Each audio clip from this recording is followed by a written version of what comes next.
Okay, so that's what he did.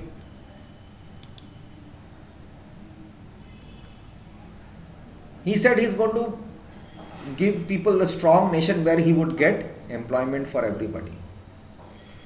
Now, for that, he demolished the democracy. He got the highest position in the cabinet of ministries in 30 January. On the 30th of January 1933, Hitler set out to dismantle the structure of the democratic rule. The Fiat Decree of 28th February 1933 suspended civic rights like freedom of speech, press and assembly. Now the communists were hurriedly packed off to newly established concentration camps. He sent them off to camps, put them inside the camps. Concentration camps, you cannot do anything. All political parties were banned, special surveillance and security forces were created to control the people and rule with impunity.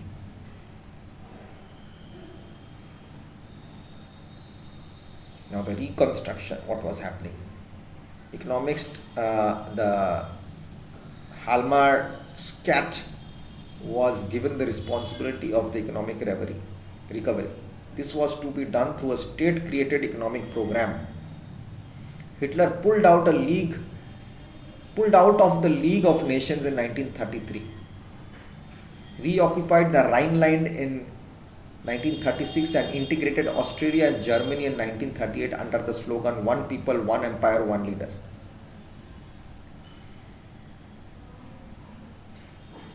He then took Sudetenland from Czechoslovakia. Hitler had the unspoken support of England.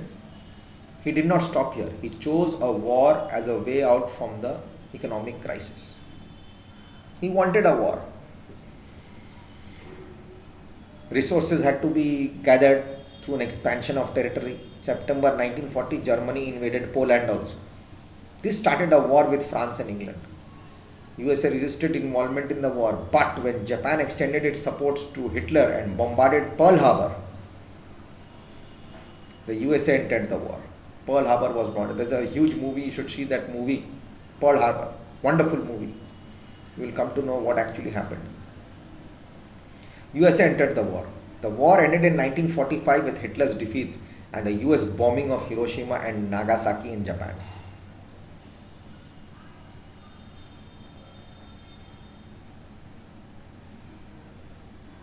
Now we go to speak about the Nazi world.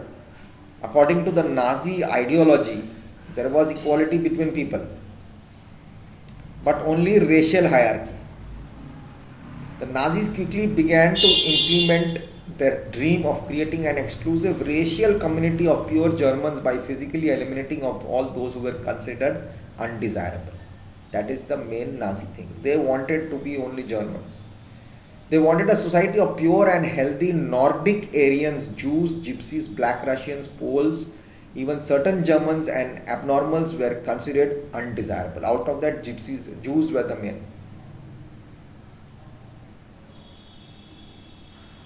Now the other aspect of Hitler's ideology related to the geological or the geopolitical concept of Lebensraum or living space. Jews were the worst to suffer in the Nazi Germany. Hitler believed a pseudo-scientific theory of a race which said that conservation was no solution to the Jewish problem. It had to be solved through the total elimination. It will remove this whole group, kill them.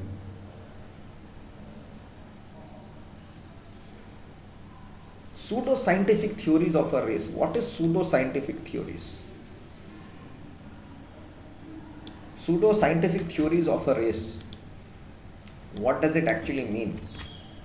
I'll just read and I'll tell you and you'll just listen. Scientific racism is the pseudo-scientific belief that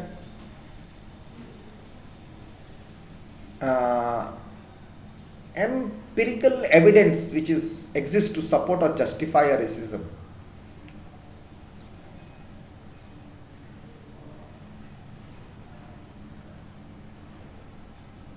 It's a collection of articles, books, uh, scientific racism, which proves that there was a difference. And if we talk about the Jews, it is going to be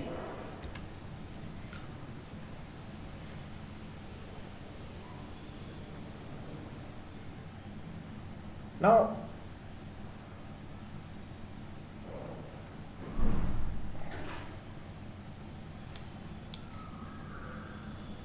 The racial policy of Nazi Germany was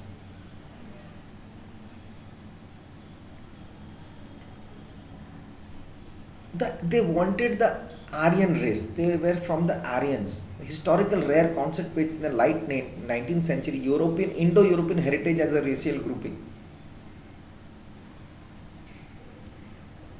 They did not want other people.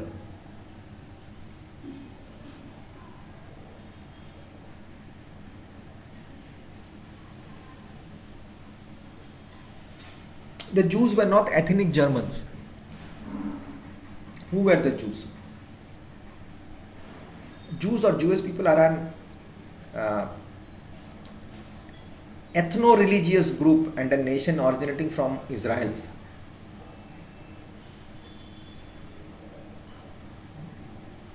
A religion strongly interrelated as Judaism in the ethnic religion of Jewish people. Israel. He did not like it.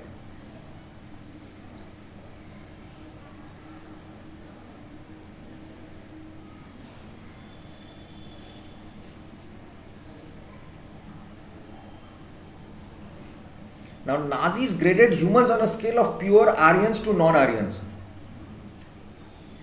Non-Aryans were to them as subhumans. They were not humans to them. Including Dutch and the Dutch people and the Scandinavians and the English. Latins were also somewhat inferior, but were tolerated.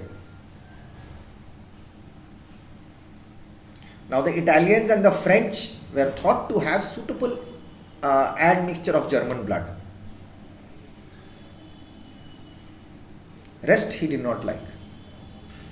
Who don't have the Aryan background or something, he did not like. So that's why he said total elimination is needed.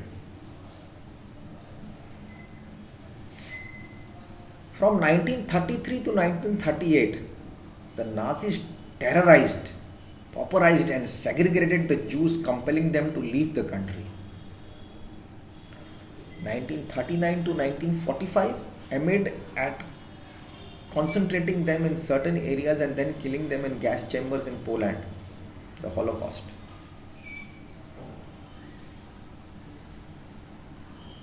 Genocide and war became two sides of the same coin. Occupied Poland was divided. Poles were forced to leave their homes and properties behind to be occupied by the ethnic Germans brought in from occupied Europe. Polish people had to leave. Youth. Hitler felt that a strong Nazi society should be established by teaching Nazi ideology to children. All schools were given German teachers. Children were divided into two groups, desirable and undesirable. Textbooks were written. Function of sports in schools was to nurture the spirit of violence and aggression. 10 years old had to enter Jungvolk. At 14, all boys joined Hitler Youth. They joined the labor service at 18. Women were to be told to be good mothers and rare pure-blooded Aryan children. They were encouraged to produce many children, Germans, motherhood.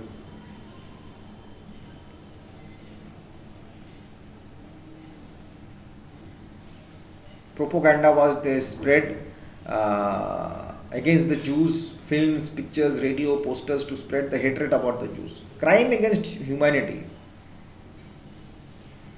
People saw the world through Nazi eyes and spoke the Nazi language.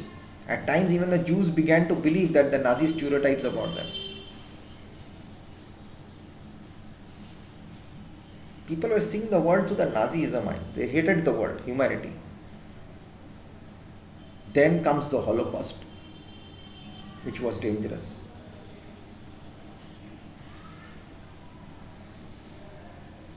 So we'll keep it till here today, and in the next class we'll continue it and we'll take it further from there. And please listen to this video and take down the notes if you can. This is just a basic information. I'm going to read through in details next class.